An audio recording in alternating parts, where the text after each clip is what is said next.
Hey there, Song Swap Showdown listeners. Do you need a serious jolt to kickstart your day? Whether you're about to conquer your next hike or you're just trying to survive your Monday morning, I want to tell you all about Cardiac Attack Coffee. That's right, this is the coffee that's sure to get your heart pumping. And you know how serious Amanda and I each take our coffee. So Cardiac Attack Coffee is bold, flavorful, and single origin. It's roasted in small batches to deliver the perfect cup every time. Whether you like it light, medium, or dark roast, these guys have got you covered. Oh wait, and did I mention their cold brew packs? Making cold brew at home has never been easier. Founded by three friends with a passion for coffee, they perfected the art of a strong cup that'll fuel even the biggest thrill seekers. And no worries, no heart attacks here, just a whole lot of energy and flavor. You can get it over at cardiacattackcoffee.com or find them at local spots in New Jersey like Coronado's in Brick or Pulp in Asbury Park. Plus, they've got some killer merch too, t-shirts, mugs, and more. Ready to amp up your mornings? Head over to cardiacattackcoffee.com and fuel your adventure.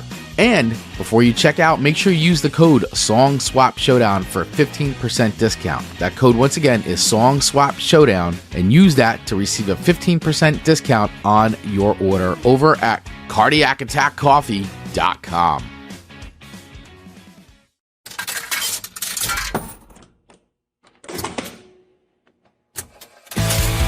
Chris and Amanda always online. Grab your headphones, it's review time. Music's their love and niche divine. Laughs and insights mixed like wine. Every strong and every beat. They analyze, they can't be beat. Chilling in on the socials meet. Join the fun and take your seat. If music's your thing, come along. Hear Amanda sing her song. Chris brings the notes all day long. Together they make us strong. We're so happy you can hang out with us today, officially kicking off our Halloween run. Officially kicking off our holiday run of themed shows for the entire month of October. Yes, we know it's September 30th, but to Amanda and I, it's already October 1st. I mean, it might as well be. Plus. As well. Today kicks off, like, now we're in full holiday swing until the end of the year. Yeah. Oh, yeah. I mean, it's holiday season now, everyone. Buckle up. There won't be another normal show until 2025. No, gonna be a lot of holiday-themed shows. I mean, of course, the entire month of October is spooky season for us. Then we'll do some of our typical themes for November. And then, of course, then we're going to kick off our holiday season where, listen, our goal is to make these shows interesting, play some music that maybe you've never heard before, expose you to some new stuff. So it's not all about the same old holiday songs. We're not going to be talking about the Monster Mash at all this month or some of your other standard Halloween type tunes. But we will be bringing you, we promise, we're going to be bringing you some quality entertainment over the next 5 weeks. 5 weeks? Yeah. Yes, we get a lot of fun play this month. We do. So I want to welcome everybody once again to the live feed if you're listening on Radio Garden State or over on YouTube and Facebook. Welcome to Song Swap Showdown. I am Chris, and I am joined by my amazing, awesome, spooktacular host, Miss Amanda Sharp, that girl. That's my. And each and every week, Amanda and I each swap 3 songs with each other that we may or may not have heard before. And we rate those songs on a scale of 1 to 5 records, with 1 being a hard pass of a song. Boo. Boo. All the way up to 5 records, which we deem to be heavenly music to our ears. Heavenly music to our ears, going on our Eternity playlist, or in this case, this month, going on our Halloween playlist. Halloween party playlist, Halloween playlist, trick-or-treating playlist, whatever you want to call it, your spooky season playlist. We are going to be talking about those songs. How do we pick the songs each and every week? Well, if you're new to the show, we spin a wheel of themes at the end of every episode, and that's how we determine the following week's theme. For this month, we have a spooky wheel loaded with all kinds of great themes centered around this month of just all things creepy, spooky, fun, eerie, whatever you want to call it, Halloweeny. Amanda, we have been doing tons of promotion all week for this show. But if you missed it all, if you missed it, and maybe you didn't see the title of the show, Amanda, what are we talking about today? The wheel was spun, and last week it determined that we are going to speak about zombies. So we are swapping 3 songs apiece about zombies this week. I think I have a pretty good list. And Chris, yours was pretty good too. Here we go. Amanda, I went with stuff that I thought would be really fun to listen to. You did good. And I'm not saying Amanda's list isn't fun, but Amanda went like the indie route of like zombie songs, kind of. Like your first song, which I had never heard of before, and then I got the article that you sent me, and great article, and right? I was like, holy cow! Like I didn't realize how big. I never heard that song, but apparently it was enormous. You sent me another song that was interesting, which I didn't expect, but it's very Amanda. And then your third song was like indie rock vibes for sure. Like Amanda went full on Halloween indie, while I did the punk rockabilly route. Even slipped in a Christmas Halloween song. Is it a Christmas song or is it a Halloween song? Good question. I think it could be both. Like Nightmare Before Christmas. Is it a Halloween movie or a Christmas movie? For sure. For sure. So our viewers, our listeners, our amazing community will get to decide when we jump into that song. But yeah, I think it's a very fun playlist. Who knew a playlist could be so great about zombies? Yeah.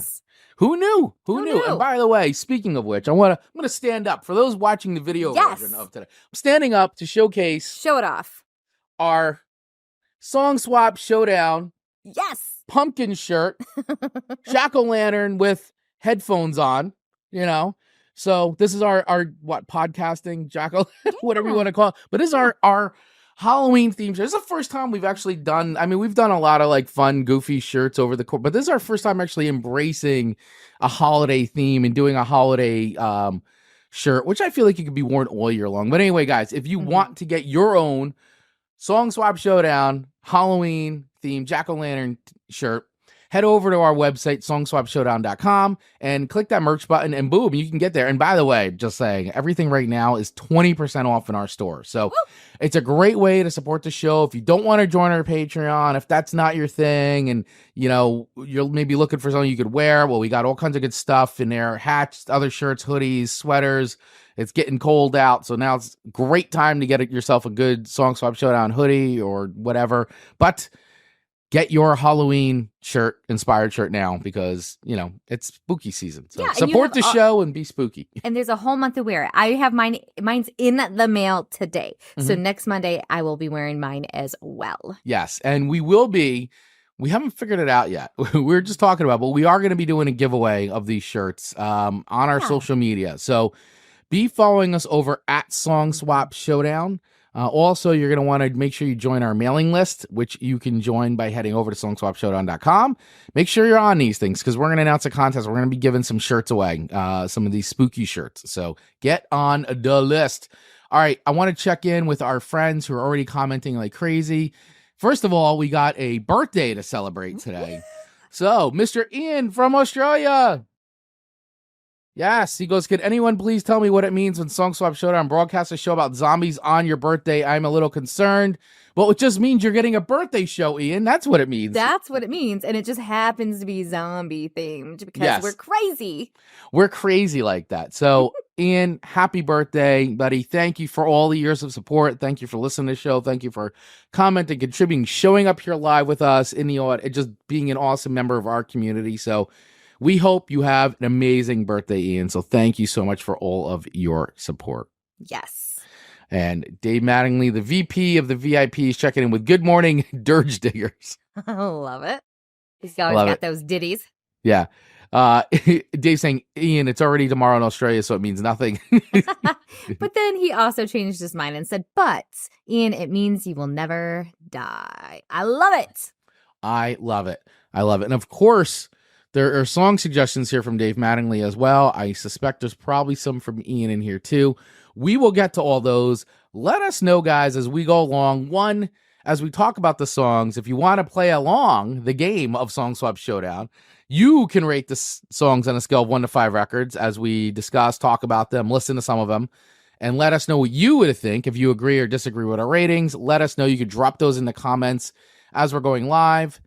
And number 2, if you have some song suggestions that should have made our playlist but didn't, or you want everybody else to know what they should be checking out on their zombie playlist, drop that in the comments too. And that goes for you people who are on YouTube and Facebook and all those that are going to be listening on Spotify later on.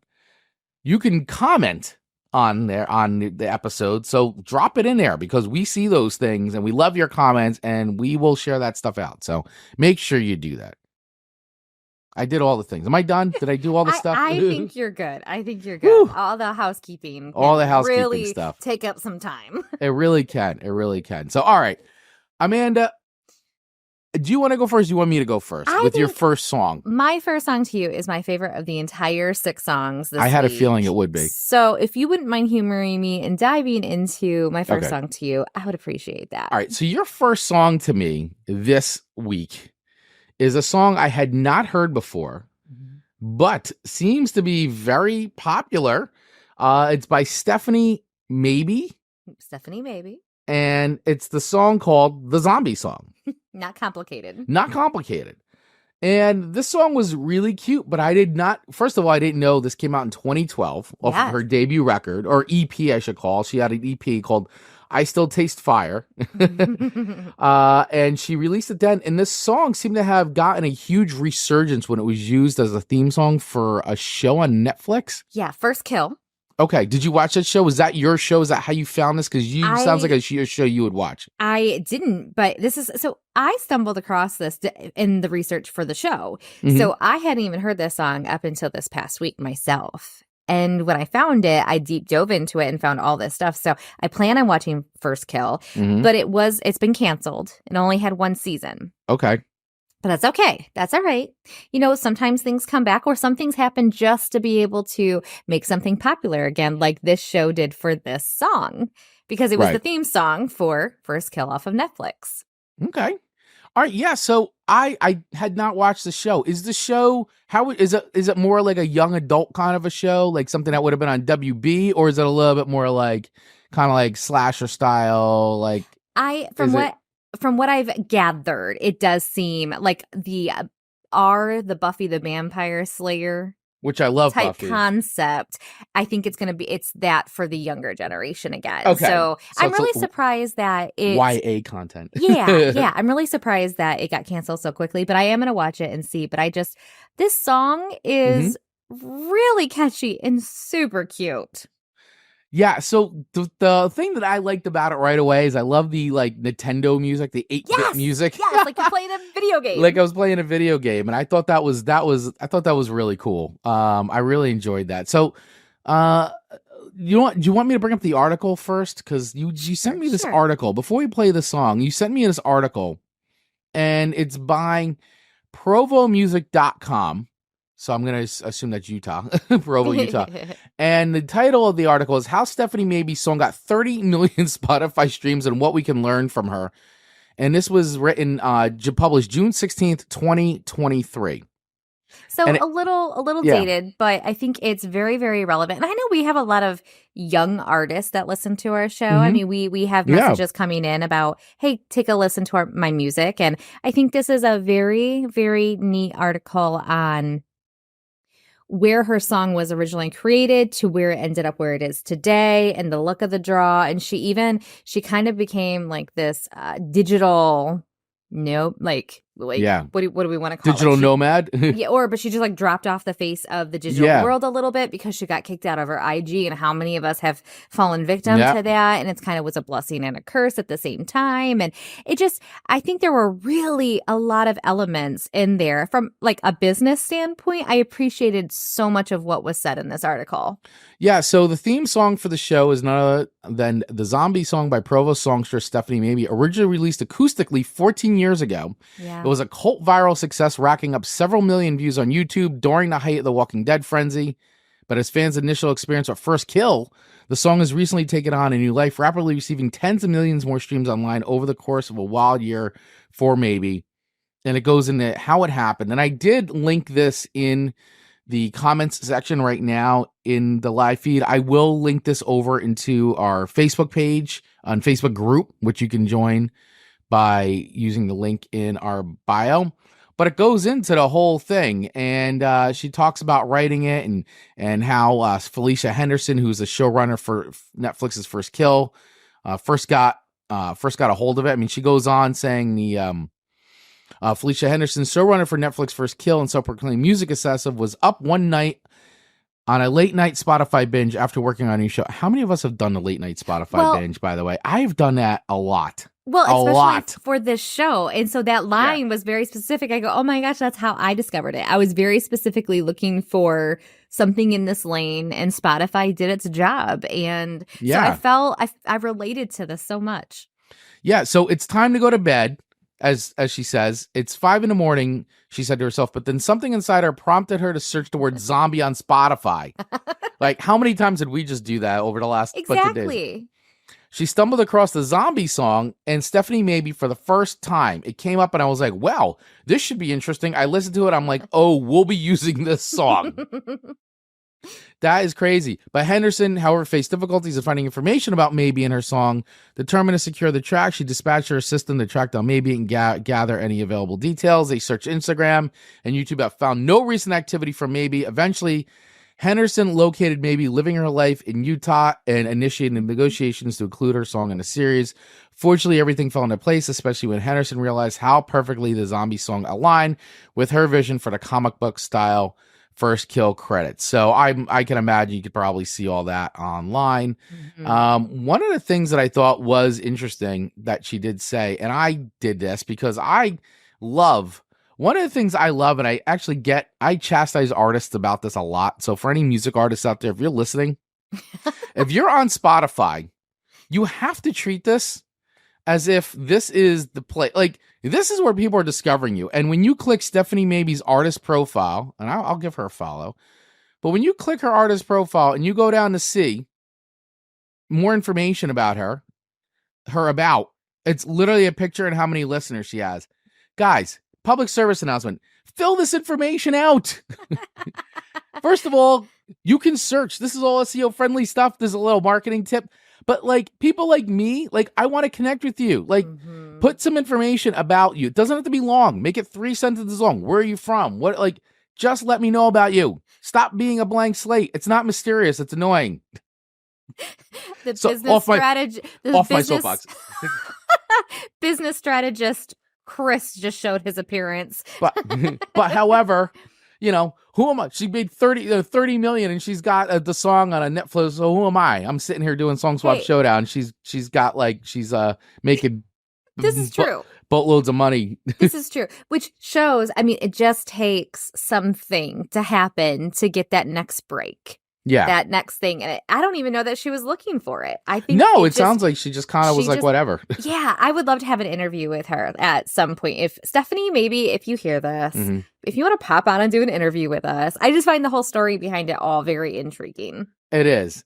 So the version of the song that you gave me is there's like 3 versions of the song on Spotify, right? So there's the zombie song, which is the one you gave me, which is the 61 million. Then there's the zombie core nightcore version, which I love the nightcore, 25K. And then there's the original, the acoustic. If I Were a Zombie, the acoustic for at 857,000. So I think the one that I gave you, the one that is on our Song Swap Showdown 2024 playlist, is my favorite. I just love all the elements that are in there and the way that it is performed. I just think it's great. And I know I should have did this, Dave Medley. Dave coming in with Amanda, that zombie. I should have changed it from that girl to that zombie. Always one step behind. Always one step behind. But it's okay. It's all right. That's why we got Dave. We should be consulting with Dave. Dave needs to be our business manager. Those were going to be my exact words. Marketing consultant. Dave Mattingly, VP of marketing of Song Swap Showdown. So listen, real quick about another thing too, is if you're watching the video version of this, we did Zombify we have this whole graveyard video background. And all, for those of you used to watching the show. So we've created an immersive video experience for everybody today. All right, so let's listen to this song. Here is for a treat. Oh boy. Stephanie Mabey with the zombie song. I just love it. I guess re-recorded, I'm going to go with. All right, here we go.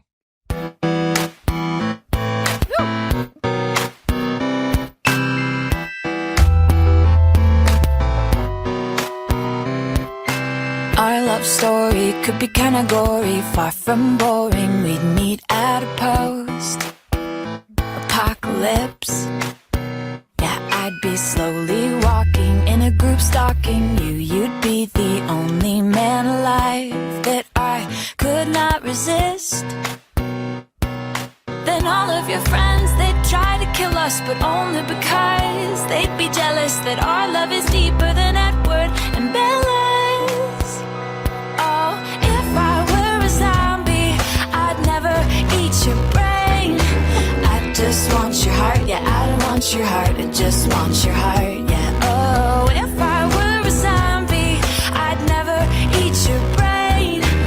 I just want your heart, yeah, I don't want your heart, I just want your heart, cause I want you. You'd be hiding in a second floor apartment, knocking all the stairs down to save your life from the undead. Double barrel shotgun, taking out the slow ones. Then you'd see the passion burning in my eye, and I'd keep my head. Then all of your friends, they'd try to kill us, but only because they'd be jealous that our love is deeper than Edward and Bella's. Oh, if I were a zombie, I'd never eat your brain. I just want your heart, yeah, I don't want your heart, I just want your heart, yeah. Oh, if I were a zombie, So, I'd never great eat your catchy chorus on this. brain. I just want Great catchy chorus. I love that. Oh, if I were a zombie, I'd never eat your brain. I just want to eat your. I just want your heart. Yeah, I'd want your heart. I just want your heart because I want you. But I love so much of like the zombie trope stuff that she hits in this. It's really clever. And the delivery of like, I'd never eat your brain. Like, it's so sweet. Like, I would never do that to you, but I just Yeah. want your heart. Like, the tone of the whole thing's like, I just want your heart, though. I wouldn't eat your brain, Amanda. Just so you know. I wouldn't eat yours either. I think if it comes to that, like, I don't want to go full survivor mode. Do you? No. Like, just make it fast and Yeah, not just painful. do it. Just do it. Just do it. You Yeah. know? Yeah. But further in this song, like at that 2-minute mark, like right after that, it goes into the further love story. Yeah. Of basically they would, this is awful, like knock off their friends together. Like, it's so romantically like terrible. Yeah, it goes, and I try not to bite or infect you, but I respect you too much. That's why I'd wait until we got married. Oh, and our happiest days would be spent picking off all your friends. They'd see a love this deep won't stay buried. If I were a zombie, I'd never. It's great. It's great. It's very clever lyrics. Now remember, this is like apocalypse, people. Like, this is not just normal day, okay? Like, this is Right. end of times, zombie apocalypse, End of everybody times. for themselves. Instinct is to eat each other at that point. Yeah. But how romantical. It's so romantic. So there's so much about this song that I love. I love the story behind it. Yeah.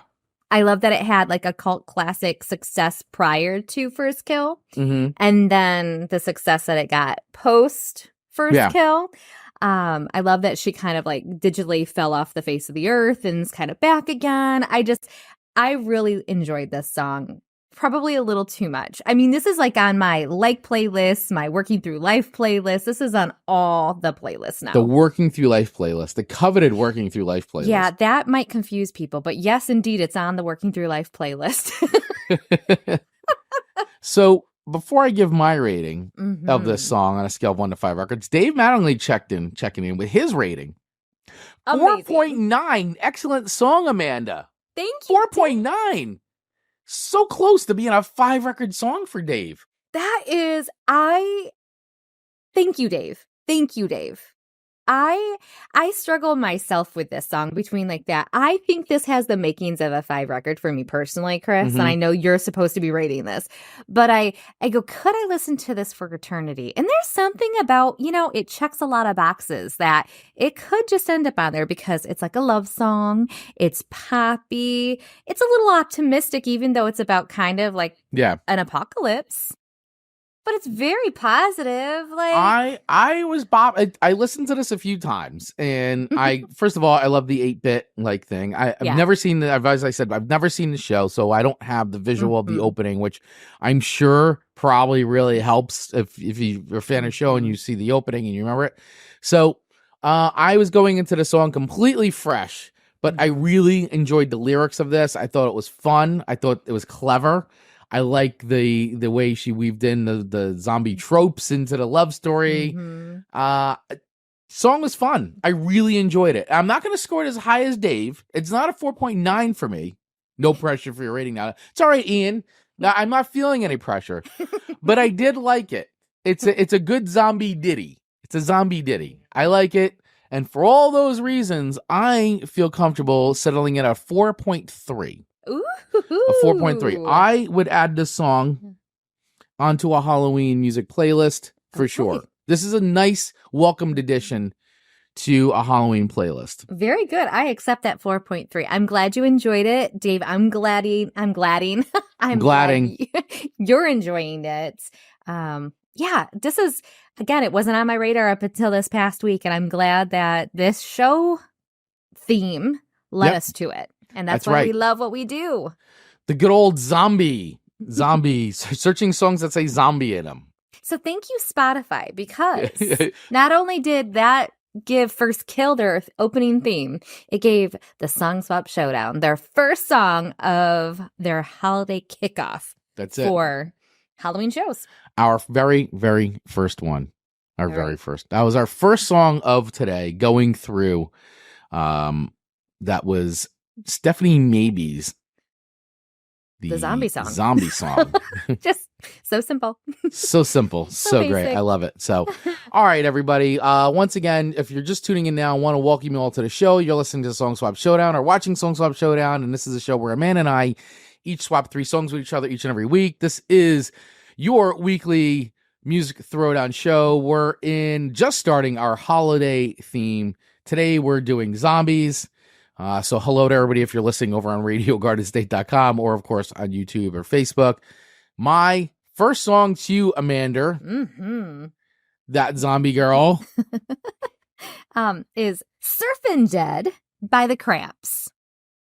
And if you've been following us on social media, which I hope you are, because if you're not, you should be, over at Song Swap Showdown, everywhere. I did put up a little reel because we like to do these little short things. These short videos are about 30 to 60 seconds long about records, artists paying tribute or just recognizing maybe it's an anniversary. But one of my favorite, and I know there's a lot of you out there, guys, one of my favorite movie soundtracks that is just perfect for Halloween is the Return of the Living Dead soundtrack, which is an amazing cult classic film. If you've never seen it, it's a gem of the 80s, horror comedy, excellent. And I was like, I can't believe I never gave you Surfin' Dead by the Cramps, which is in the movie, on the soundtrack. And it kicks off the soundtrack, and I'm like, I am doing this. I'm putting the Cramps on here. And of course, the Cramps had a huge revival, which have always been a great band. But the being featured, not this song, but their other song, Goo Goo Muck, was featured in the Wednesday show. And the whole dance scene, and it was a TikTok sensation and clipped, and it was great because it brought a lot of new attention to the band, which is a great band, which was doing the horror punk thing and the rockabilly thing a lot earlier than many other bands were. And anyway, I was really happy to give you Surfin' Dead because it's a fun song in the classic Cramp style, but I am interested in hearing what Miss Amanda Sharp thinks of it.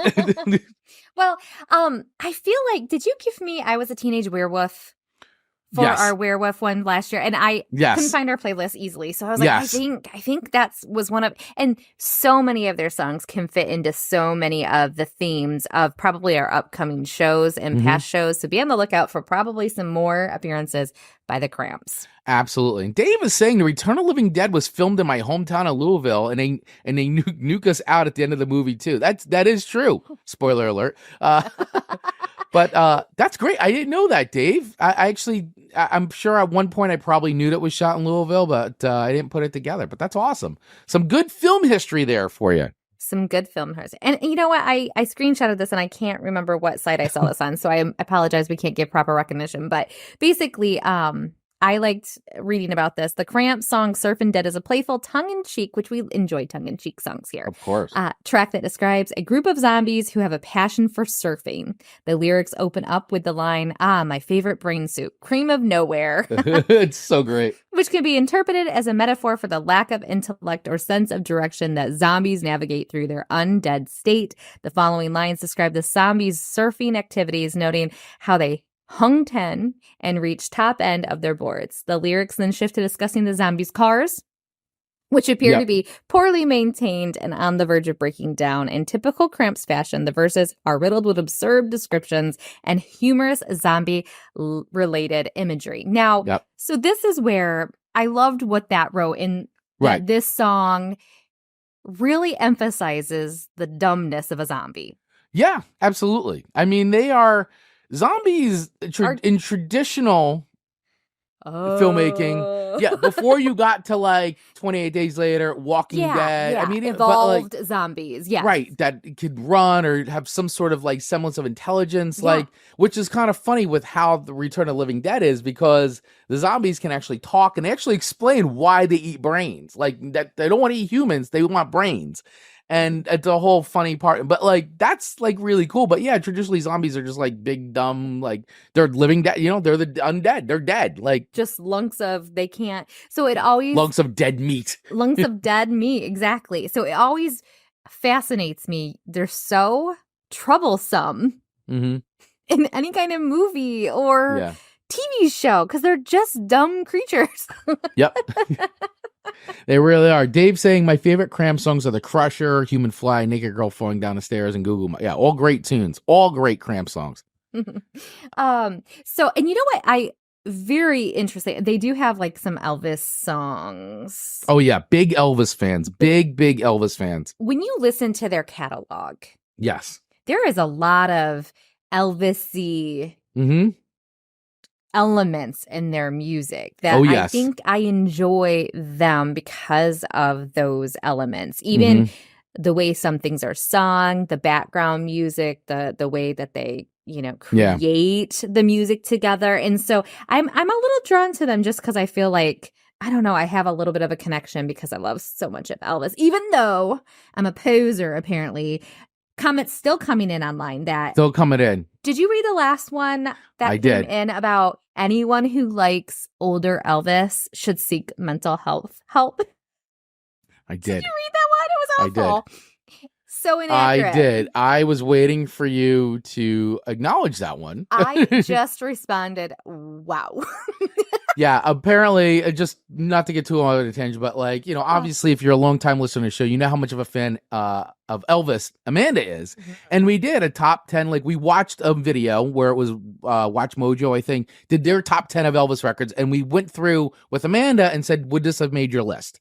And what would have made your list? And we went through that, and apparently the comments were Amanda is a poser. She's not a real Elvis fan. Then she did a whole I have a receipts. She did a response video, and even the response video did not sway the YouTube community. And apparently Amanda is a huge Elvis poser. So YouTube has spoken. Amanda, you're a poser. I'm a poser. Boo! You're an Elvis poser. Your receipts Your receipts are no good here. I know. Do you know that Marcus even has? I don't think I've ever shared this. Like the TCB rings. Oh, like I didn't know. And the tiger head ring. Like, we were really, really, really into Elvis. That's awesome. Many moons ago. But back to the song, "Surfing Dead" by the Cramps. I mean, I think it's a fun song. Let's play a little bit and let's give our listeners a little taste of it if they haven't heard "Surfing Dead" by the Cramps. I hadn't heard this song before, so it was a little bit of a treat to get it on your list this week. Yes, I wasn't sure if you'd heard this one. I didn't think you would have, but you know what? Sometimes you surprise me, Amanda Sharp. Yep. I surprise myself too, you surprise me. Sometimes. I want that hair. Oh my gosh, yeah. The poison ivy hair is just amazing. Amazing. Want it all.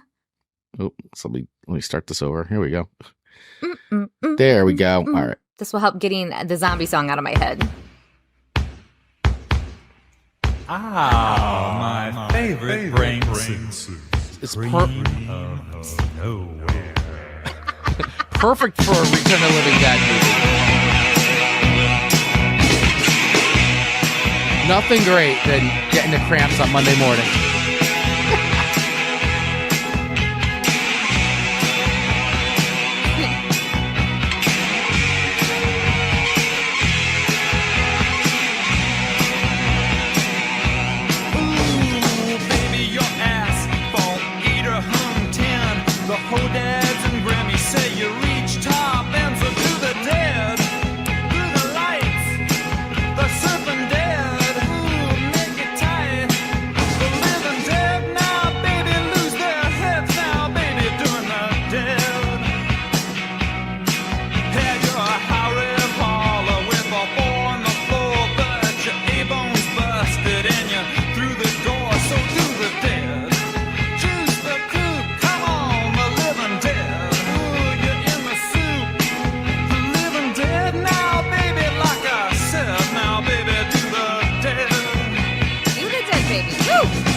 so much swing. It's great.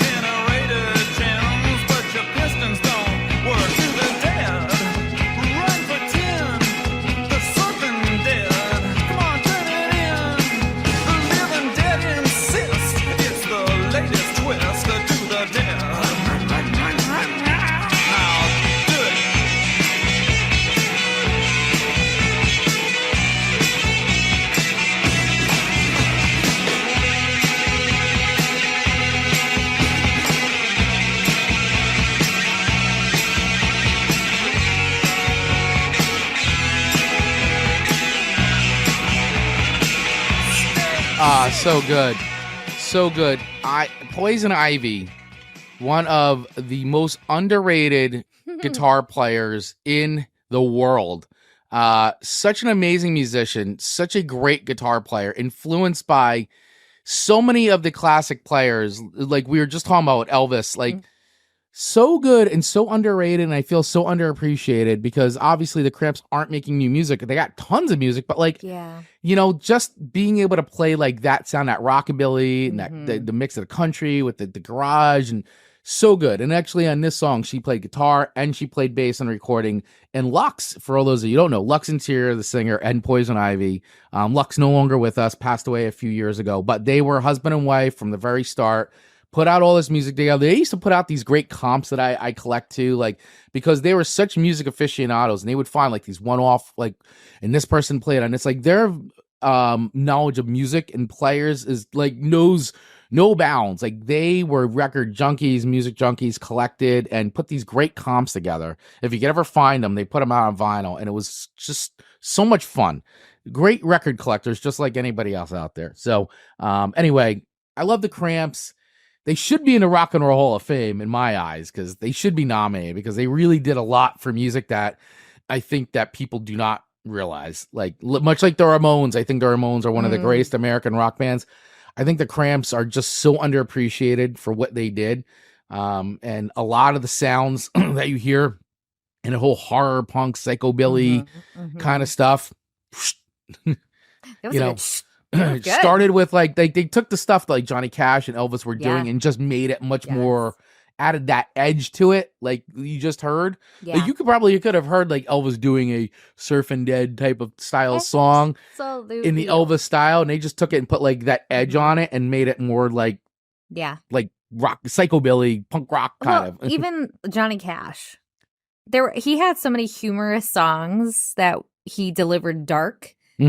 That I think he could have easily did some of these songs as well. Yeah, absolutely. Dave, just checking in here with all kinds of great stuff. The Zombie Walk, which you see all over the place now. I mean, Asbury Park in New Jersey does one. Originated here in Louisville and now is an annual festival, many tens of thousands. Yep.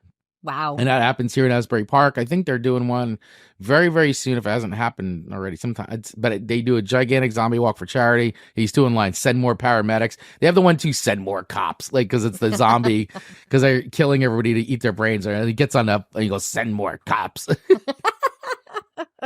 So when I was publishing, I had my files divided into book cover and book interior. When we published a book called Lux Alternum. Oh my God, I'm so bad. Alternum. I got to call the file Lux Interior. Well done. Well awesome. Done. Excellent. All right. Dave, the master of every job in the world. Yeah. But I mean, that Return of the Living Dead soundtrack, man, is absolutely God tier. It's a great soundtrack. It's a great like capsule of the time, and really is a huge part of why that movie's so great, because the sound, like, talk about a soundtrack fitting with a film so perfect. It does. And you know, the Rocky Erickson, I Walked with a Zombie, which I gave you last year, from that soundtrack. Like, I've never listened to it like start to finish. I need to do that. But we often say like how important a music score is, like that. The start to finish is so important and can make or break a scene, a movie success. I just think music is so important. So where do I rate this? Where do you rate the Cramps Surfin' Dead, Amanda? Dead. The music world is waiting to hear I know. your rating. The zombie song really has me in a good mood. And the zombie theme also has me in a Right. good mood. So I feel like I'm going to be a little overly generous this week because we're also into the Halloween holiday. Right. So buckle up. My lower scores might be gone for the next month just because we love it so much. So for me, I'm going to give this, I think it's a lot of fun. It's an easy listen. It's a fun thing to add to a traditional holiday playlist besides Yeah. the normal like Monster Mash that we said we're not Yeah. going to hit on this year. They're great, but we've already done it. They've already Right. been talked about. It's been So talked for about. this one, I'm going to give it 4 records. I'm gonna just go Okay. 4.0 on this one. Well, you're not too far off because Dave Mattingly gives it 4.5. Yes. So you and Dave are not too far off, only by, a 0.5. I think we're all feeling the holiday spirit here. I am. This is a great way to kick off our Halloween themes and the zombie episode. And I was saying even on our pre-show on Instagram, which, by the way, if you follow us on Instagram, you know that we try to do a very quick pre-show for like 5-10 minutes. And I was talking about that this episode was something that's been on our normal wheel of themes for the longest time, has never come up. And so we bounced that over to the Halloween wheel of themes, and lo and behold, it's the Boom. show that came up. So, Which we love. which we do love. And by the way, no shortage of suggestions from the community, by the way, because you guys, once again, you guys all brought it great suggestions. So let's do this. Let's take a quick break Okay.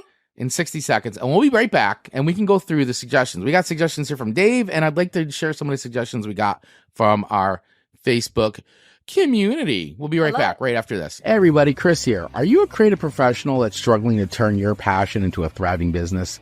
I totally get it, right?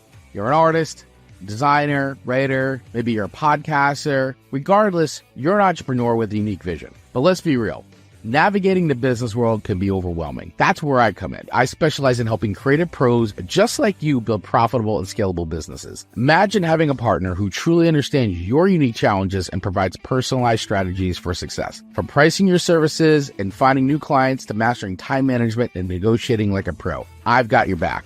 With one-to-one personalized coaching, custom workshops, and mastermind groups, I'm here to help you elevate your business to new heights. I have over 25 plus years of experience, and I bring the expertise and support you need to grow with confidence.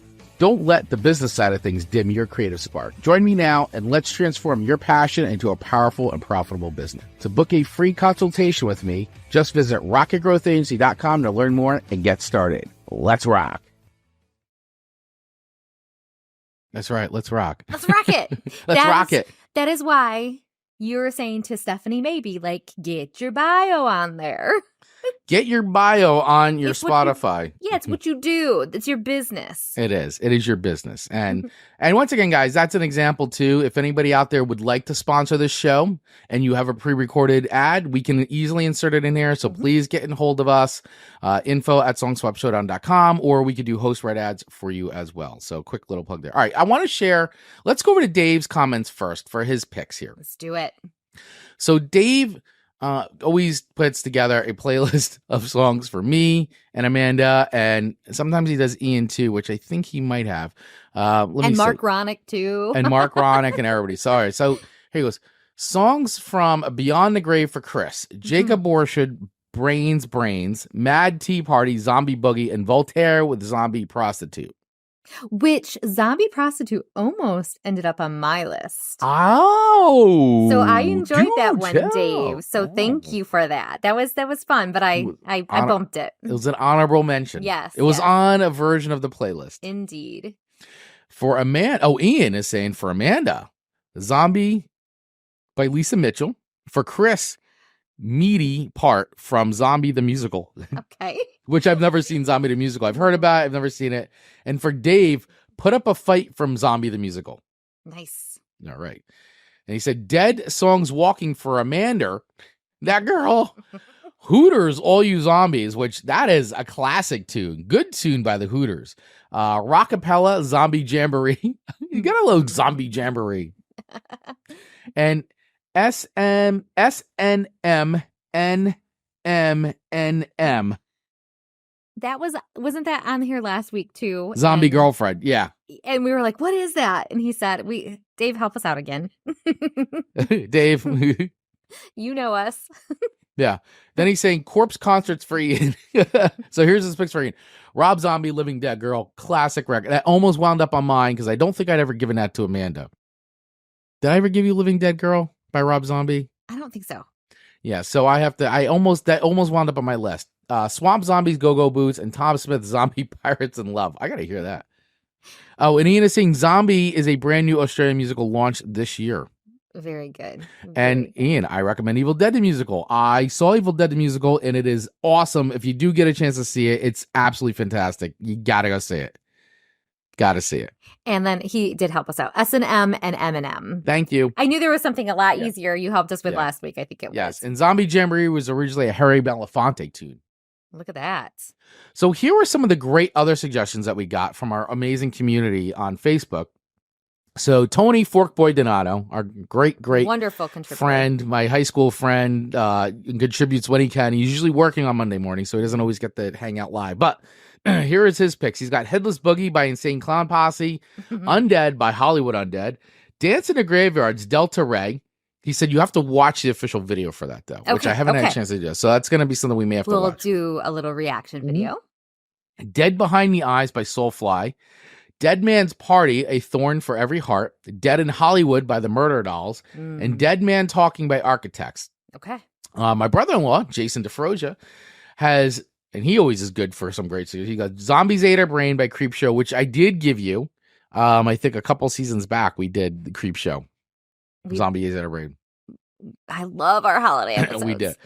Ghouls Night Out by the Misfits. Great song. Almost gave that to you. Full Fun Time by Iggy Pop. Pet Cemetery by the Ramones. Which, by the way, I do want I low key, I never thought about it this way, but Pet Cemetery is a zombie movie. I just never put it together. Oh, okay. But it's a zombie film. I don't think it ever gets talked about, but it basically is a zombie movie. It's the living dead. They bring people back to life by burying them in the pet cemetery, but they come back different. They come back wrong. According to, if you listen to Judd, when he gives do. And sometimes dead is better. Great line for them. I mean, I agree. Sometimes dead is better. Every movie I've seen that they try to bring back the dead, they're never the same. It's never the same. So I don't know. Do you guys agree with me on this? Is Pet Cemetery a zombie film? I think so. It should be in the. I think it should be in the zombie category. Yes, it's a horror movie, but I think it's more zombie, not vampire. They're undead. They're ghouls, right? And he's got let's see, Spook Bastard by Ghastly Ones, another good one. Love the Ghastly Ones, fun band to see. And Succubus by the Independents, which is a really funny song. And then Dave, of course, shared his comments as he did here. And then we have Scott Rewalt, another awesome listener to the show. Yep. Rigor Mortis with Reanimator. Cannibal Corpse, Undead Will Feast. That's very on the nose. Anthrax, Fight 'Em Till You Can't, which is a song about The Walking Dead. It's an excellent song. Terrorizer, Dead Shall Rise, and Zimmer's Hole, Fist of Corpse. That's a name. Whew. And Faith Cisco checking in with Surfin' Dead by the Cramps. Boom.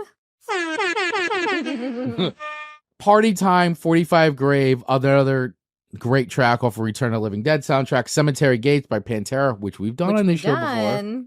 Flesh to Flesh by Joe Lamont, and Dead Man's Party, Oingo Boingo, the classic Dead Man's Party. And Aaron LeDuc checking in with Zombies Ate My Neighbors by Single File. Thank you, Aaron. So, guys, you brought it. It's great suggestions. I think we should put all that stuff on a playlist. Maybe I'll do another little I'll do a Chris Undead show where I just play all the undead suggestions. Yes. You could do that on Radio Garden State too, maybe. I can. And Dave Mattingly, Pet Cemetery is indeed a zombie movie. Thank you. He agrees. Yes. So once again, guys, you let us know in the comments if you're on YouTube, Spotify, of course, Radio Garden State listeners too, over in Facebook where we're streaming this as live as well. Let us know, is Pet Cemetery a zombie film to you? And Ian saying, I actually think Iggy Pop was a zombie throughout the majority of his career. Judging how old he is, and I think him and Keith Richards are both zombified. There are some this people point. who you think. Yeah, exactly.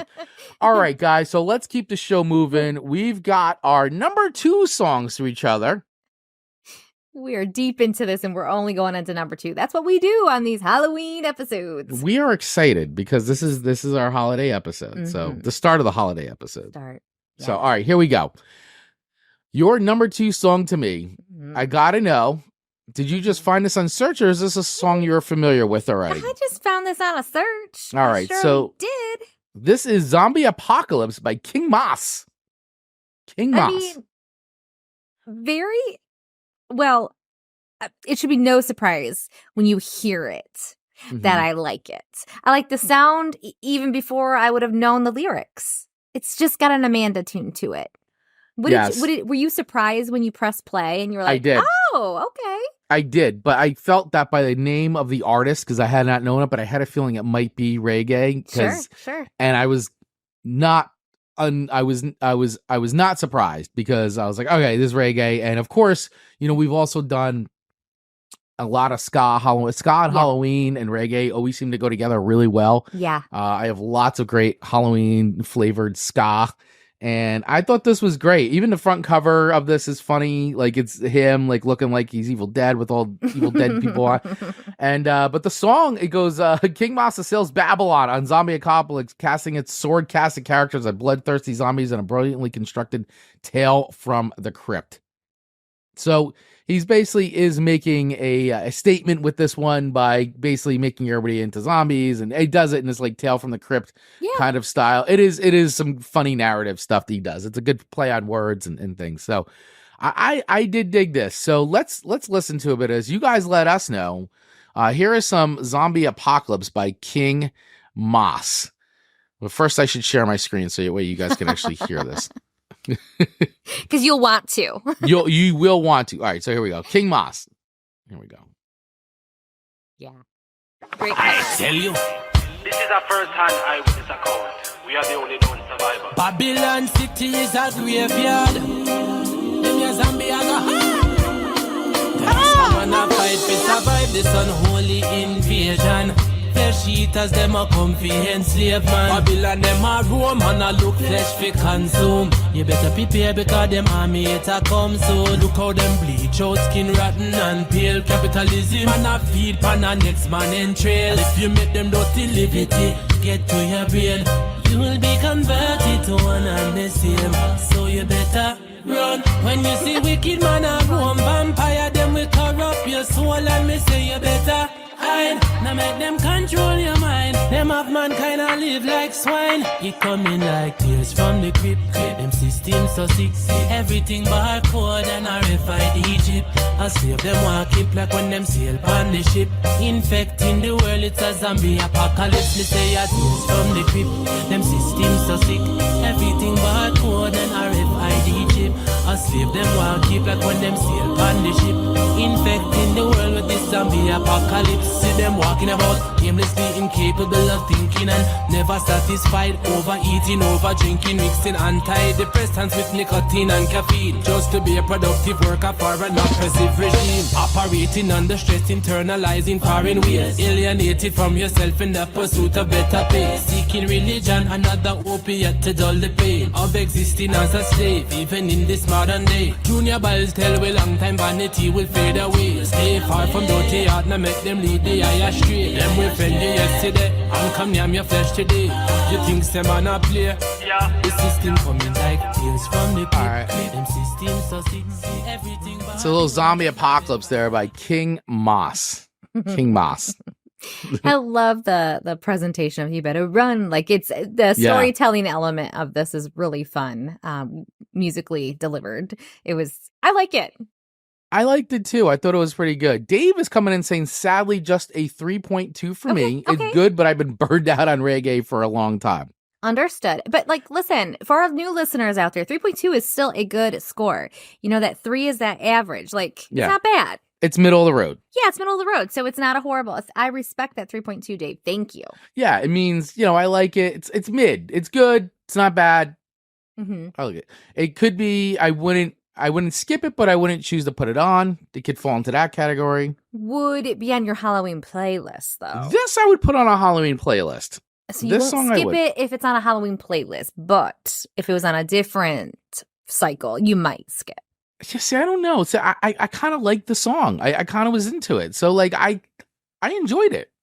I don't think it's a 4.3 like your first song, but I really did enjoy this one a lot because I like a lot of the Halloween ska stuff. And even though this isn't ska, this is reggae. Yeah. I feel like it fits in with a lot of the stuff that's already on my current Halloween playlists. Understood. Yeah. And I did like it. The only thing with this song that I feel works against it, but then again, I think if I was in the right state of mind, it wouldn't bother me. It's a little long. It's like 4.5 minutes. Oh, like knock off a minute. I just feel like it kind of drones on a little bit too long. And but I feel like if I was in the right state of mind, I probably wouldn't care or notice. But because I'm not, and I'm just kind of listening to it for the show, clear. Are you getting what he's dishing out, people? Listening to it clear for this show, I was like, okay, I'm digging this and digging it, and then I'm like, oh man, there's still another minute and a half to this song. Like, I'm like, woo, strap in. This song feels like it's 10 minutes long. It's very Understood. It's very repetitive, you know.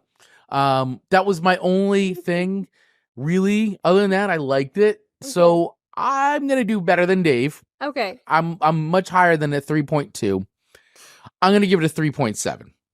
Okay. Which again is very respectable. Because I enjoyed it. I enjoyed the song. I just felt like it was long. But if it was in a playlist with other stuff, I don't think I'm really focusing in. But because I was just listening to it for this show, yeah, I was like, it's kind of going on a little long.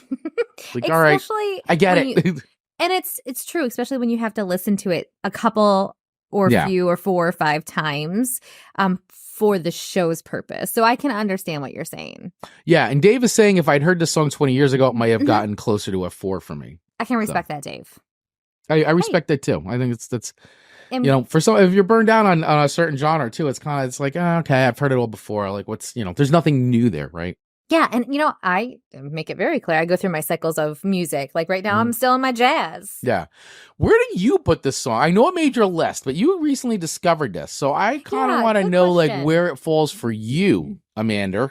I feel like I really like reggae. Like I can put on anything reggae and I don't even have to listen to the words. Right. As much as I just feel the beats. I don't know if other people understand what I'm saying when I say that, but when I'm turning on something reggae, like it's just, I want to like move, I want to bop, I want to have a cadence to my life. It's almost like I'm counting out my steps that I'm doing if I'm vacuuming or cleaning or cooking. And I feel remarkably fun when I listen to reggae. I don't know why. I just feel fun. So I would put this one like at a 4.2, 4.3. Okay. For me personally. Okay. So I think that's very respectable, especially for a newer song. I do know you like reggae and you've gotten very into like a lot of stuff. I mean, you shared a lot of reggae stuff with me that I didn't actually know a lot because I don't know a ton of the reggae bands. I do know I like it. I just don't know all the artists. So you've actually exposed me some pretty good reggae. And I feel like if I knew about ska when I was younger, I probably would have enjoyed it much more than I enjoy it as an adult now. Right. I can really appreciate ska because there are so many elements of reggae in there. It's just sometimes a little too chaotic in my brain. Okay. A little too much. It's a little overwhelming sometimes where reggae has a little bit more of a structured cadence to it. If that makes sense. Okay. Speaking of ska, did you see that TikTok video I sent you with the Yes, I did. Brat Summer's over and now it's Scottober? It's true. It's true. Yeah. Or Squatum. They said it's now Squatum.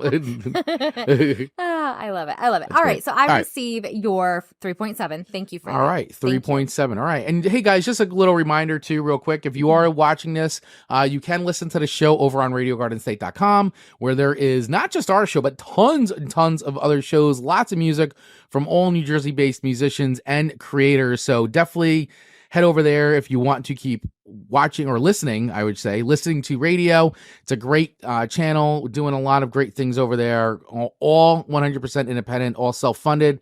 And usually what we do is if there's time after this show, when we go off the air, we keep broadcasting on Radio Garden State, playing some tunes. So definitely head over to RadioGardenState.com even after you're done watching us to listen to some great music, and also get your Song Swap Showdown Halloween merch. That's right. We got this great shirt. Boom. Pumpkin shirt. Pumpkin King shirt. 20% off right now in our merch shop. Go to songswapshowdown.com, click the merch button, and get yourself some merch. So he's saying, Dave's saying, ska's reggae at twice the speed with 30 horns. Yeah. Yeah. And I really can enjoy the horns. I really do. But sometimes it's just a lot to listen to a full album worth. Or as Finn McKenty says, because he can't stand ska, another great YouTuber. He goes, ska is the music that he feels like an 11-year-old kid hears in his brain when he orders mozzarella sticks from TGI Fridays. I mean, mozzarella sticks, horns and ska music. Some things should get celebrated. Right. I do like me some mozzarella sticks. You do like yourself some mozzarella sticks. So, all right. So let's move on to my second song to you, Amanda. Which, spoiler alert, everyone, you will not find this on our Spotify playlist. There must be some behind the scenes, a drama, maybe. I don't know, but yeah, it's weird. I'm not I don't know why it's because the album is there, but it's not. This song's not. Actually, it seems like a few songs from this record are not. So interesting. And what song are we talking about? It's "Christmas of the Living Dead" by MXPX. Did you just say it like that? Yeah, MXPX. MXPX. Yeah, MXPX. That could be some sort of jingle, but we will be sure to include the YouTube link in the show notes, everyone. So this particular song, it's fun. Sure. No. Wow. No. I don't hate it. Right. But I definitely don't love it. So where kind of does it fall in between? So the beginning of this, very, very beginning of the song, makes me think of when we go to a football game, which I don't enjoy doing because it's so busy and so loud and it's so much. So busy and loud. And I'm sure every stadium does this, but there's this. And Amanda's 89 years old. There's this chanting that the people do. You mean people having fun at a game and cheering for their team? Is that fun? They do a White Stripes. Yeah, so there's a lot of that. And so there's the beginning of this kind of sounds that like a beginning of a football game for me, or a football game. And so it was already it got a strike just because of that. I'm gonna be honest. It got a strike. Boy, you are something else. I knew. But but the YouTube comments, I always like to listen to or read the YouTube comments anytime we feature a song on here. And there weren't a ton of YouTube comments on there, but the people who left them, they are very convicted that this is an amazing Christmas song. Yes. And it has its place in this world within the Christmas albums and blah, blah, blah. But for me, does it age well as a Christmas song? I don't know, because you got your Does Christmas. It age well? Yeah, because you have your Christmas classics that age well and have aged well and continue to age well. And then you have some that are just I could never hear that again. And then you have the Mariah Carey ones that you just wish never happened. Right. Ever. You don't you don't like the Mariah Carey Christmas song, or I'm you just so played over out? it. It's just so played out. Got it. You know what I mean? I'll listen to it once or twice and go, okay, it's Christmas season. But then by the end of the season, where there's other classics that I can listen to over and over and over and over and over, So I feel like this is not, despite these comments, I don't think this is a staple that'll just linger forever for eternity in the Christmas album world. Okay. All right. But it's, a funnish song. It is fun. Listen, for me, it's not one of my most favorite Christmas pop punk Christmas songs, but it is very fun for me to listen to. And it was on a playlist at some point, so I don't know why it's been removed from Spotify. Who knows? I mean, these licensing things happen all the time, and it's the label and the publishing and all that. And I get it; every band should be paid. So, but regardless, I do like the song. It is fun. And for anybody that doesn't know who MXPX is, so very influential pop punk band, basically formed back in the early 90s. And we're on the very like great label Tooth and Nail Records, who put out a ton of, I mean, so many great bands. They kind of got pigeonholed a bit into this, they kind of called Christian punk, because they some of their songs definitely had what you may consider a Christian slant to them. Okay. But they didn't really, I don't know, I didn't feel like they ever clobbered anybody over the head with the message in that way. I just think they were a really good band, and they really did a great job writing super melodic songs and combining like hardcore pop, skate punk. They were all over the Tony Hawk Pro Skater soundtrack. So this is a band that's definitely been around. They've had some staying power. They are a very popular band, and I think they've put out some really cool music over the years. I really have. I mean, they're a big Warped Tour band, and they sort of have, like, I guess, broken up or gone on hiatus for a bit, but they've come back every now and then. So I don't know if they're officially broken up. I don't know if anybody knows that. You guys can fact check me. I'm sure you will. But they've kind of been on and off again, like putting stuff out and going on like little anniversary tours and things like that. So anyway, really cool band though. I mean, and always have respected these guys. Always have respected them. Always put out some solid music, and and they know how to have fun. And this whole Christmas record is fun to listen to. There's no doubt that there's not a fun energy to this song. Yeah, I mean it's they put out this Christmas EP or record a while ago, punk rock, Christmas rock. And there's some really fun songs on here, including this one. And I thought, hey, this fits in perfect with the theme, because we all know how much Amanda loves Christmas. I mean, I like Christmas too. I'm not a monster. But I thought Christmas Night of the Living Dead, perfect. Absolutely. And anytime we can sneak in a Christmas song early. Yeah, we're going to do it. Totally game for that. Yeah, and it's not the Carpenters. That's coming. No, yes. And so just for the people who might be new here, when I'm rating some of these songs, keep in mind, like, one of my favorite Christmas, singers are the Carpenters and all their songs. So this is a far cry from that. So when I'm saying it's not the same energy I want as a classic, that's what I mean. Yes, absolutely. That's what I mean. It's not to be disrespectful to MXPX. Nope. All right, so let's listen to some MXPX. Christmas Night of the Living Dead.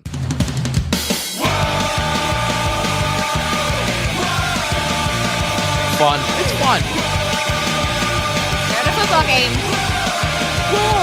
Throw him. I dreamt that there were zombies right outside my window Christmas night. Hungry for some flesh to eat, but I was hungry for a fight. The living dead, they walk the earth to buy on you and tend to me. Christmas night of the living dead. My face is green and the snow is red.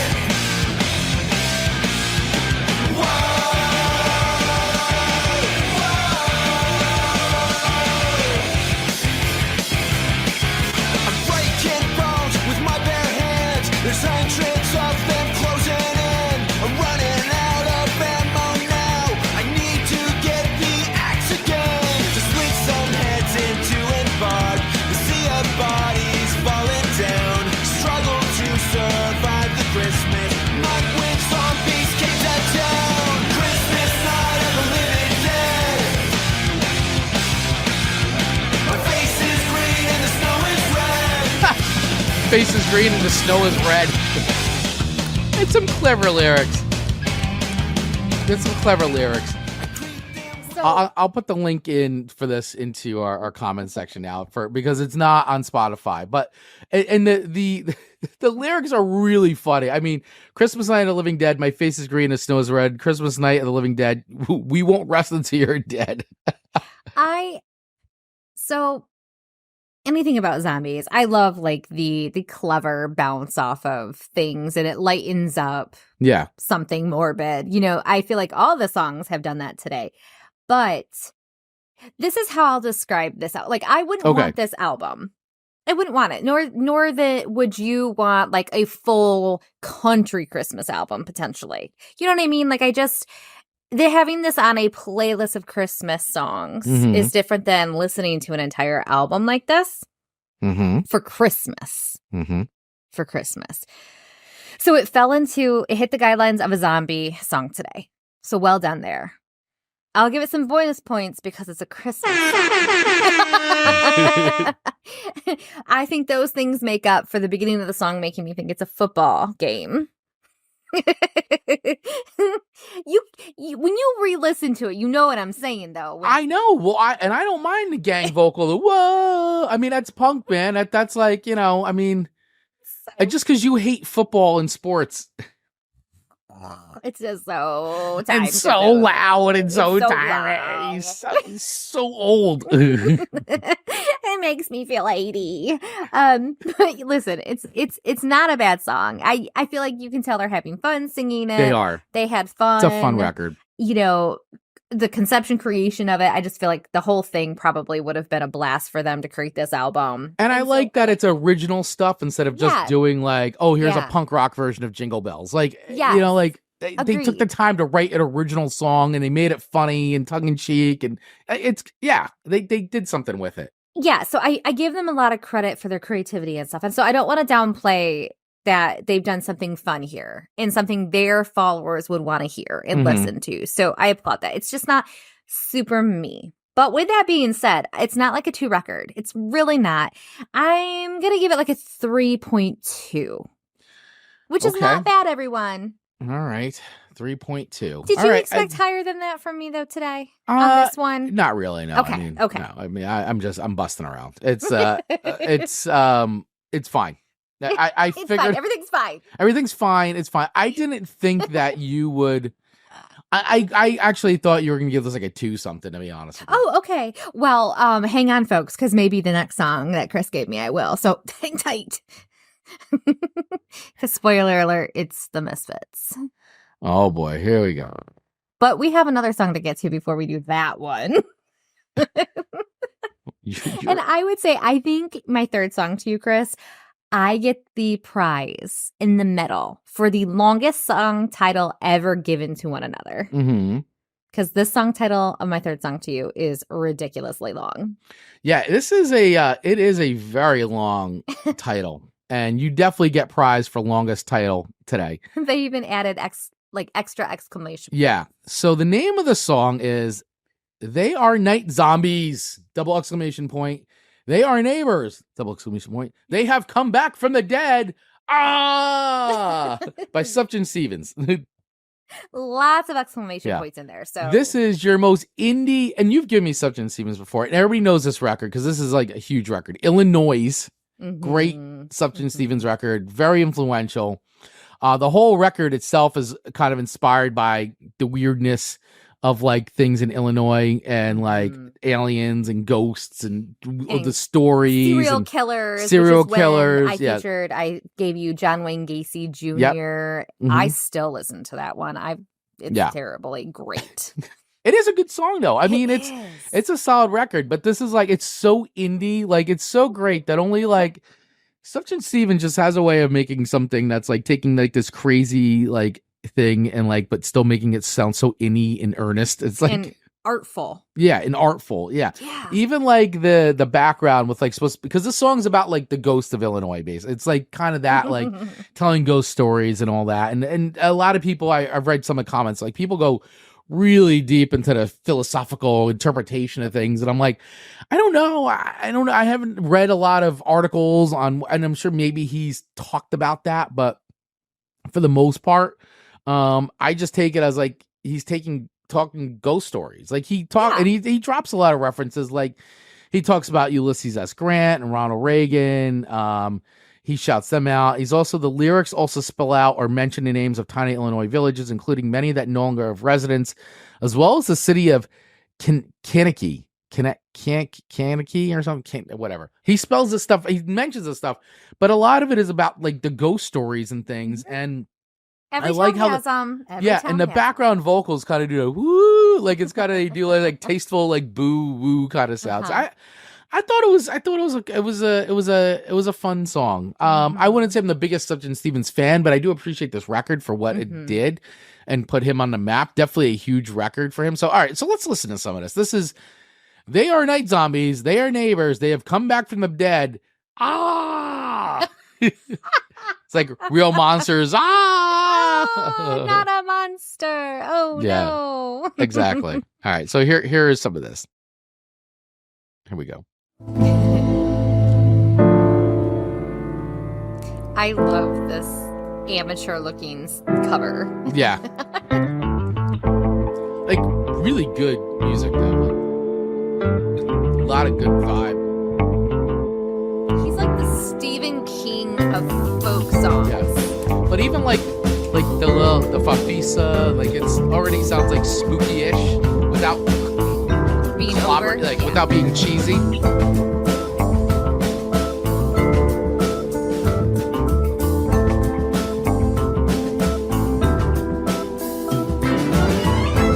You don't know what's coming at this point. Yeah. It could be anything. Could be anything.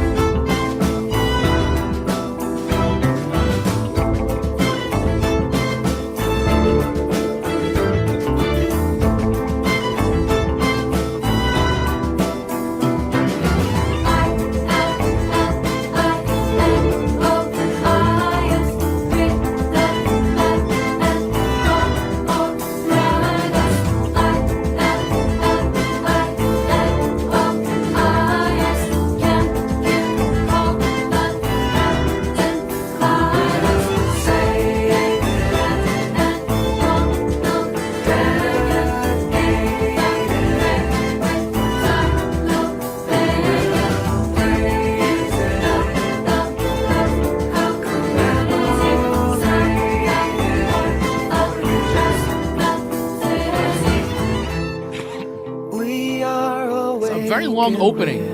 That was a minute 44 opening. Which normally I don't like. Unless it's him. At last, they have begun to shake the dirt, wiping their shoulders from the earth. I know the nation's past.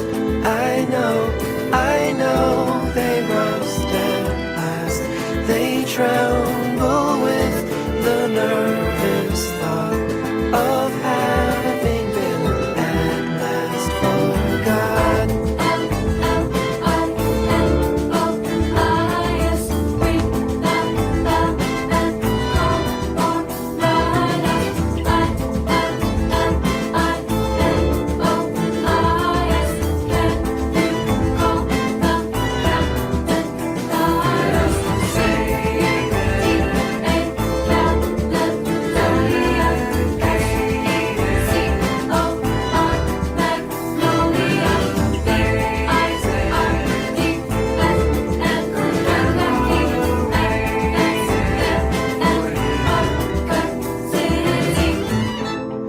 Speaking their names. All right, we can go on and on because it's like we're already listening to like 3 minutes of this song and it's still going. There's another 2 minutes left, but but you get sucked into the story of the song and all that. So listen, it wasn't something that I normally would have gone to, but I actually liked it the way it capped off your playlist.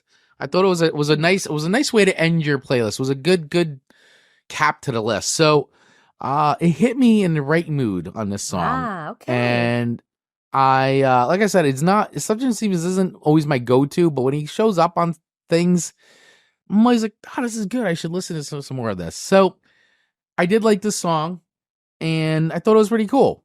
So I am happy you gave it to me. I'm happy I re-listened to it. So I'm going to give this one a 3.9. Okay. I take that. 3.9 records. And Ian is coming you. in and saying, Song of boy. the Night for him. Great pick. Thank you, Ian.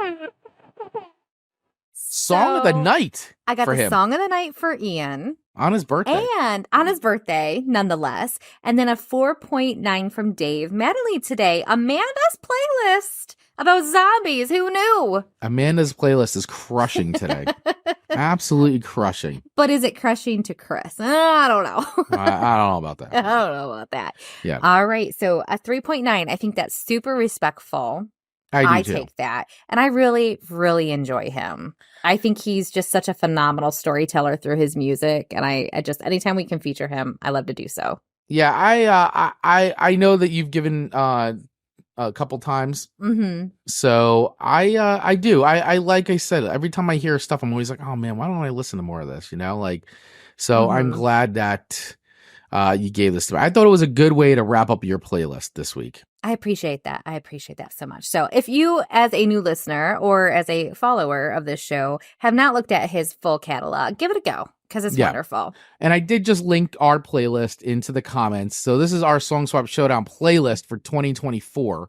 And this is where we put almost all the songs we can. If we can find them, if they're on Spotify, they're on there. Like the MXPX song, sorry, not on there, but I did put the YouTube link in the comments. Yeah. So definitely go back if you're listening to this and maybe you're not watching this. You can go in, the link is always in our show notes, and the MXPX thing is in there too. So go back, check all that out. And it's very rare we don't have a song on that playlist. Like it is rare. The Christmas of the Living Dead, very rare that's not on there. Yeah. Woo! Dave coming in with 4.0. Thank you, Dave. Thank you. Look at that. I feel like all these You're like a rock star today. ratings, I just feel like it's going to my head. My brainless head. Your brainless head. My Your brainless zombie head. Could I be the winning zombie today? Maybe. You might be the winning zombie today. Maybe not by Chris's scores, but maybe by our communities. That's okay. Maybe. We'll tally it up here because we still have to discuss your third and final song to me this week. And anytime you throw a Misfits on here, it's a risk. It is a risk. I know it, and I appreciate it. See, I always have the Misfits right behind me. You sure do. He likes to trigger me with the Misfits. I got my Halloween bucket ready to go for Halloween, my Misfits candy bucket. You sure do. And I sent Chris a response when I said, of course you would put the Misfits on there. And I said, but remember, I said they're only for October, Chris. It's September 30th. Misfits. But you know what? This song had me a little intrigued. Oh! It is not there. Let's put children's head on a stake. Mm-hmm. This seemed very appropriate for today's title and theme. Yay. And the delivery was a little softer. I didn't know the Misfits had it in them. I really didn't. I was like, what's this? Because I don't give them a try. Right. With the songs you've given me, I'm like, it's too much. It's too much. But I liked, so the little screenshot I took of this guy is from songsfacts.com. We love them, not a sponsor, but we'd love them to be. Mm-hmm. But this song was inspired by a 1968 science fiction horror film called The Astro Zombies. The film centers around a horde of zombies on a rampage. But these aren't just your average zombies. They're flesh eaters. These flesh eaters are gobbled together from various parts of murder victims created by a scientist upset over being fired from a fictional space agency. Now, what I loved about this is they're not just singing about zombies, because that isn't just the Misfits. That's not gory enough for the Misfits. No. Them getting inspired by a sci-fi movie that the zombies that they're referring to and singing about are that of murdered victims. Right. Pieces of murdered victims. Now that levels it up to the Misfits. Now, that's amazing. Do you want to watch the trailer? Sure, yeah. To 1968 Astro Zombies. Bring it to me. All right, here we go. Here's 1968's trailer for Astro Zombies. I don't even know what to expect, everyone. Oh, stop. Terror stalks the streets as a scientist's human transplantation experiment runs amok. The Astro Zombies. Stop it. It is done, Franco. John Carradine and Wendell Corey star in one of the most frightening horror films ever made. Oh my. Watch in terror, scream in fright, thrill to breathless excitement as these skull-faced Astro Zombies strike blindly at living flesh, tearing, ripping, and killing with blood-drenched fury. Unbearable suspense and sadistic terror grip the senses as these human transplants threaten the safety of a city. The beautiful, voluptuous, deadly, vicious Satana, a woman who would stop at nothing to gain control over the Astro Zombies, whose creed was kill, kill, kill. Action to thrill you, suspense to make your blood curdle. You watch in frightened fascination.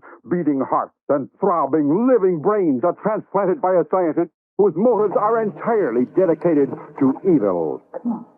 Who are you? Watch as the vicious Satana tortures her victim. Watch.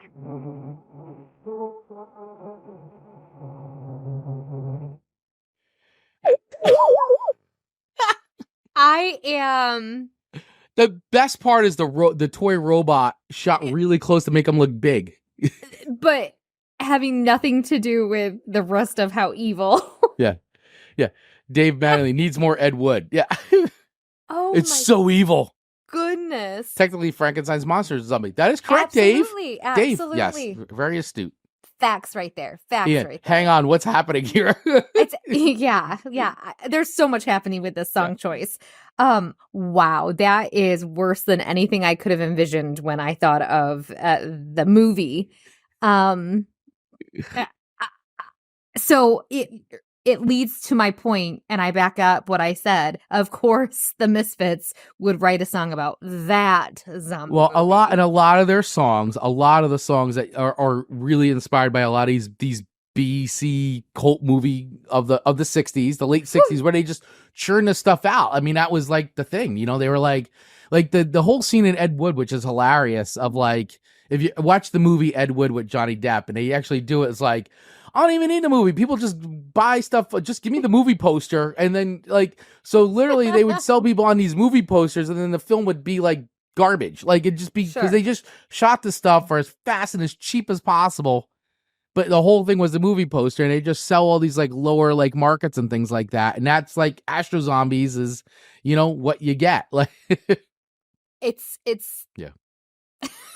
Yeah, 60s science fiction movies are so bad they're brilliant. Recommend Santa Claus Conquers the Martian. Oh, always a classic, Santa Claus Conquers the Martian, Ian. and Always just that title alone just Mhm. shows how awful. Like it's so bad, but that's what people had to watch and consume. Mhm. I mean, that was a big deal then. People would have nightmares over that type of stuff. It's drive-in movie fodder, and it was a reason to go, you know, hang out and drive-in movie with your date. And do some smooching. And do some smooching. People didn't even care about the movie. What is it? Doesn't even matter. Whatever's on, it cares. Let's go What in my was showing car tonight? I don't Yeah. know. I don't know, but let's go to the movies. Yes, it's the drive-in movies. Yeah, the drive-in movies. All right, so Astro Zombies by the Misfits. Now you've seen the trailer that it's the movie it's inspired by. Now we should probably listen to a little bit, which again, for those who are maybe not the Misfits' biggest of fans like myself, this has a slightly different delivery to it that I wasn't completely like turned off, and it didn't give me a headache. Now, I will say this version is slightly different from the version that appeared on Walk Among Us. This was Okay. sort of like an original version of this, and then they Okay. kind of went in and re-record. I mean, there's not too much different, but it's the same song. It's just that there's this version and then there's the Walk Among Us version, but really not too much different. It's just Cool. because they released things as singles, and then they went back in and they re-recorded things for their full lengths and all that. So So to a Misfits fan, they would be able to tell the difference, but to Yes. like me, probably not. no, Gotcha. Okay. not the lay person. Oh, All right, jeez. here we go. Here's some Misfits Oh. with Astro Zombies, the classic.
They should just put this over the trailer.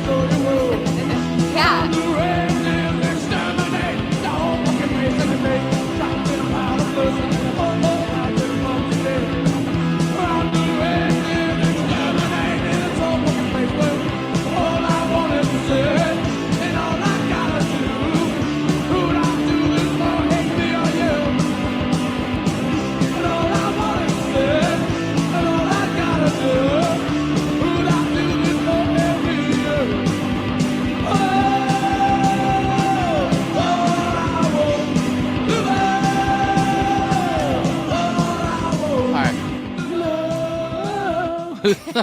It's so great.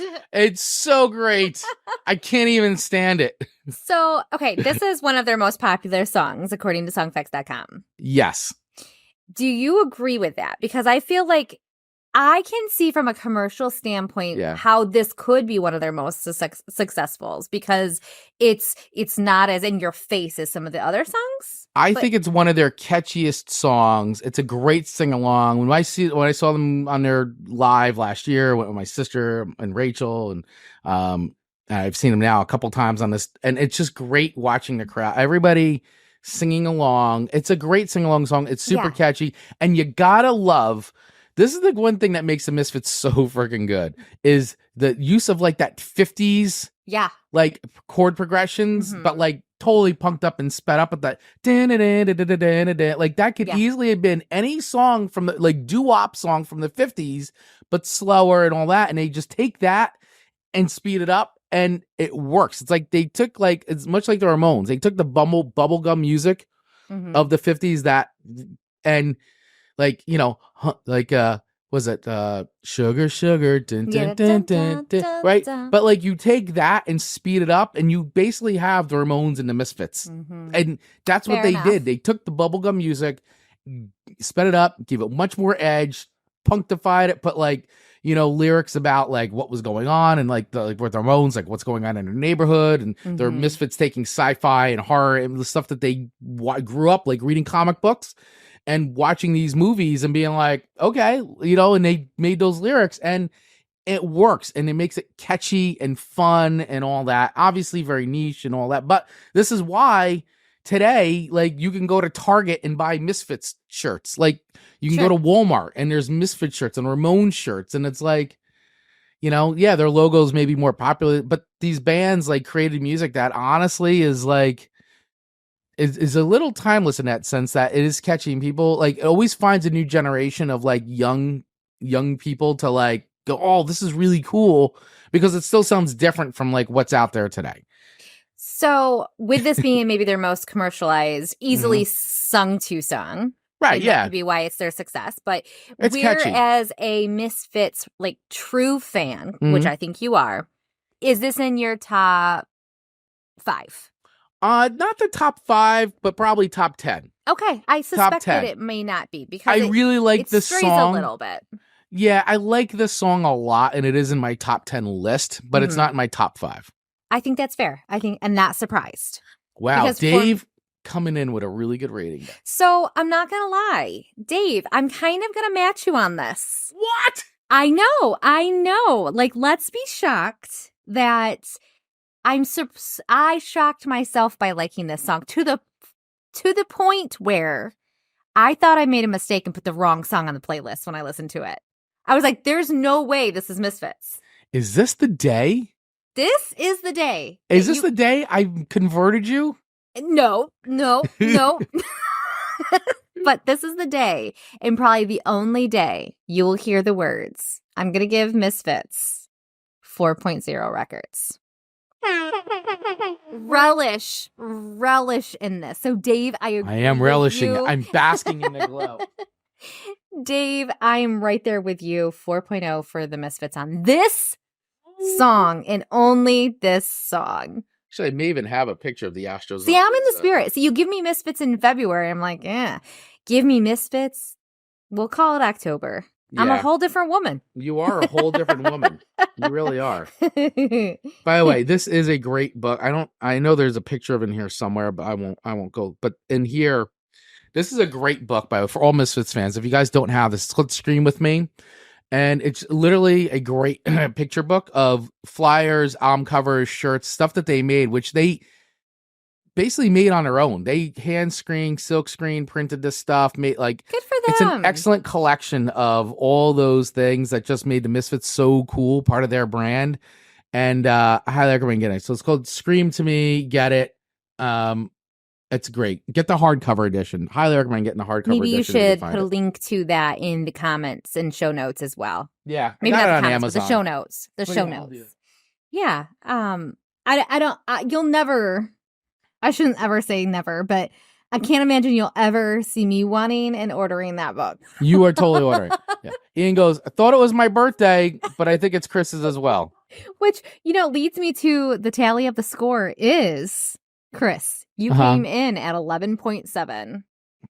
I came in just under that as 11.4. So you're the winner of the zombie episode. I am the winner of the Song Swap Showdown, which the fact that we were both in the ballpark shows that we are just in the spirit. We're in the spirit of Halloween. Here we are giving out good ratings left and right. That's amazing. And I did, by the way, here I am putting the link to the book in the comments right now, in case anybody wants to get their hands on the Misfits book. I just can't imagine anyone wouldn't. I mean, it's a very cool book. So that's the link to the book right there. Perfect. I will put it in our show notes though too. If someone wants to get it, they can get it. And I think the hardcover looks to me at this link that the hardcover is still available. Wonderful. Ooh, there's a complete discography one out now too. I laugh at that, Chris, but trust me, I have plenty of Elvis books. Yeah. Right? Like, it's no different. We all like what we like. We do. We absolutely do. Well, this has been a wonderful dive into 6 zombie songs. Who knew that 6 zombie songs could be so engaging, so great, and so highly rated? Yep. Yeah, it is great. This has been a great show. And but it's not over yet, guys. It sure is not. We have one more order of business to attend to today. And Amanda. Oh, yeah. Big moment. What would that be, Amanda Sharp? It is time for the Wheel of Halloween show themes.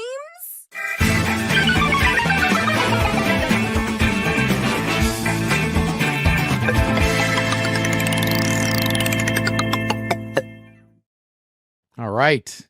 Halloween wheel of show themes. Where's that wheel? I can't wait. I can't wait. Here we go. All right. So I did take the. All right. Got a little chubbier. Yeah. I took the zombie one off because that's what we just did. So that is no longer on the wheel. Very, very good. But what we do have left on the wheel. Yes. Is we have Ghastly Grooves, Monster Mashup, Witchy Tunes, Full Moon Fever, Pumpkin Jams, Haunted House Hits, Vampire Vibes, and Cemetery Serenades. Nice. Each one has its own little theme, some self-explanatory, some not, but we'll go into it depending on which one gets picked. So Amanda, what are you hoping happens for next week? What would be your desired theme for next week out of those? I'm feeling a little witchy. Feeling a little witchy, which we did last year, which was everybody seemed to like that one. And there is no shortage of witchy tunes. There's definitely not. So fingers crossed, maybe that's one. But I really enjoy all of them. Mm-hmm. So I'll be happy with whatever. And by the way, if there's a theme that you guys think should be on here that isn't, let us know and we will add it. We'll add it. So drop it in the comments or over on Spotify, drop it there, or of course on Facebook as well. So what are you hoping for, Chris? There is the one. Ooh. My mouse stopped working. Let's see. The one that I thought was kind of really cool that I was interested was Cemetery Serenades. That one spoke to me for you. I thought that might be fun for you. I thought that might be cool to do so because there's a lot of songs that I'm already thinking could fit that, and I'm like, oh, okay, let's that could be a fun episode to do. So maybe we'll see. Okay. Let's see what happens here. All right, here we go, guys. Spinning the wheel of how.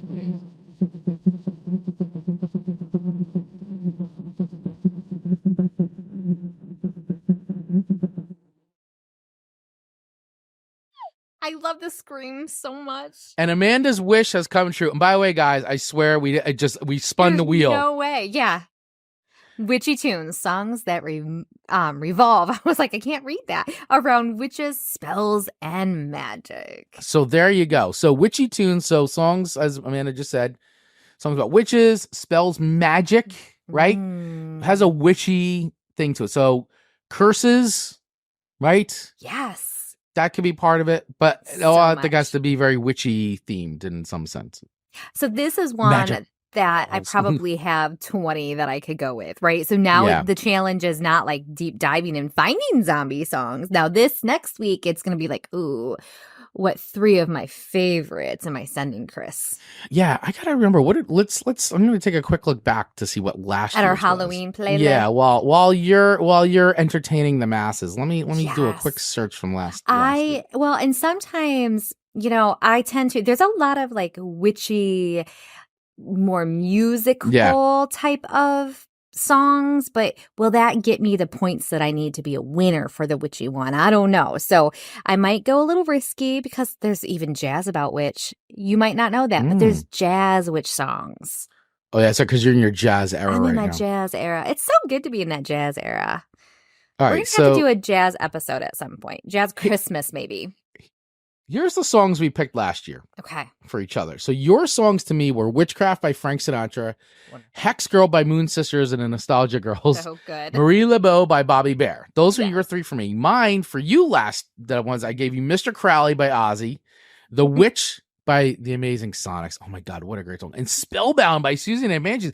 What a great freaking playlist that was. It was a show. It was a wow. really good show. That was a really good playlist. It was all our shows last October were phenomenal. We had a really good playlist going on. We really did. Listening to those again, we did have good choices. Those were all phenomenal. We did. We most certainly did. Like today, I think all of today's were really good. They were. And what did you guys think? What do you guys think of today's show? We'd love to hear from you. Also, once again, let us know if there was any themes you think we should add to the wheel. So next week's episode will be about witches, spells, curses, spellbinding stuff that has to do with witches. Like, it's going to be good. Sorcerers, really excited. So last year we did the show. People really liked it. Obviously, we just shared the tunes we did. So many more tunes we could do. And we are not putting Witchy Woman by the Eagles on there. And we're not putting Black Magic Woman from Santana on it. Like, those are songs we all know, guys. Like, the point is, let's explore. I mean, great songs. Just, they've been played to death. They have. And those were very season 1-ish. But yeah. We're heading into season 5. You guys, 2025 will be season 5 for us. So we want to keep these episodes new, fresh. We do. Diving into some new catalogs that we wouldn't have found. I think that is what I love most about this one or this show. I mean, besides the community, our community is just rock, which we did not. Yeah. Before we leave, we should thank our Patreon members because we have not did that yet. Amy White, my sweet friend, Mark Ronick, who just pitch hits for us in this, episodes here and there. He's a great supporter. Dave Maddenley, the VIP of all VPs. Thank you. Or I think I had that backwards. Ian from Australia. Happy birthday once again. And Johnny Beyond in the back of the cereal box. We are so great we're so grateful that they all support us. Thank you. Thank you. Thank you. Yes, 100%. And if you guys would like to join our Patreon, where we are active in there, we do put out videos, reaction videos, review videos, top 10 videos, also do a little audio feed in there too of like some new music that came out, things like that. So lots of fun stuff going on in there. So if you'd like to join us over on Patreon, plus you get to support the show, which is really helpful. Our lowest membership is literally $1.50. We would really appreciate if you join us there and join our other Patreon members. And of course, we will shout you out too. Also comes with great perks, all those things. So if you love what we're doing, you want to support the show, please head over to our patreon.com Song Swap Showdown. Or you can use the link in our notes wherever you're watching or listening to this audio video program. And of course, want to always say thank you once again for everybody for watching and tuning in. All our Radio Garden State listeners, thank you so much for hanging out with us. And of course, YouTube, Facebook family, you guys are the best. We really appreciate you guys and really excited for next week's episode, which is all about witches, spells, curses, sorcery, all kinds of craziness. All the fun things. All the fun things. So, all right, everybody, we will see you next week. And for all you Radio Garden State listeners, hang on. Don't change that dial because we're going to be playing some of the tunes that we were listening to today for your listening enjoyment. See you guys next week on another episode of Chris and Amanda's That Girl. That Zombie. The Zombie Song Swap Showdown. See you guys next week. Bye. Bye. Happy birthday.